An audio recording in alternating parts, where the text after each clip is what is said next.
वो जगह नाज़रीन बिल्कुल आप मेरे सामने देख सकते हैं। ये बिल्कुल एक ड्रेनेज आ रही है जो सीजनल जिसको कहने के ड्रेनेज है। यहाँ पे अभिनंदन आए और यहाँ पे पाकिस्तानी लोग जो पाकिस्तानी यहाँ पे मुकामी जो कम्युनिटी थी उन्होंने पकड़ के खूब दुर्गत बनाई, मारपीट किया उनको, जिसके बाद फोर्सेस के लोग यहाँ पे पहुँचे क्योंकि पाकिस्तान एक प्रोफेशनल आर्मी है। तो फौरी तौर पर जो जनीवा कन्वेंशन और जो बाकी मामला थे उसके मुताबिक जब उसने सरेंडर कर दिया विंग कमांडर अभिनंदन ने, तो उसको वैसे ही कैदी के तौर पे ही ट्रीट किया गया, फिर उसकी मारपीट जो उसको रोक दिया गया।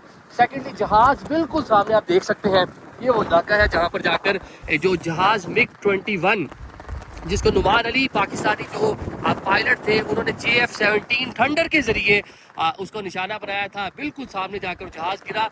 और ये मेरे इस साइड पे अगर आपको ये देखें कि ये वो जगह है मेरे पीछे, इस पहाड़ी के ऊपर जो पीछे आपको पहाड़ी दिखाई दे रही है, यहाँ पे हिट किया गया था अभिनंदन का जो MiG-21 था उसको कैप्टन नुमान की जानिब से, जो उनका फ्लाइट था, जो उनका जहाज़ था, जो जंगी जहाज़ था। तो इतना डिस्टेंस वापस भागने की कोशिश Indian occupied Kashmir LOC cross करना चाहते थे, लेकिन पाकिस्तानी जो फोर्सेस थी, पाकिस्तानी जो पेट्रोलिंग एयर पेट्रोलिंग मिशन था उसने उसको इंगेज किया, उसको वापस जाने नहीं दिया। मैंने यहाँ लोगों से बात की तो ये बड़े एक्साइटेड थे।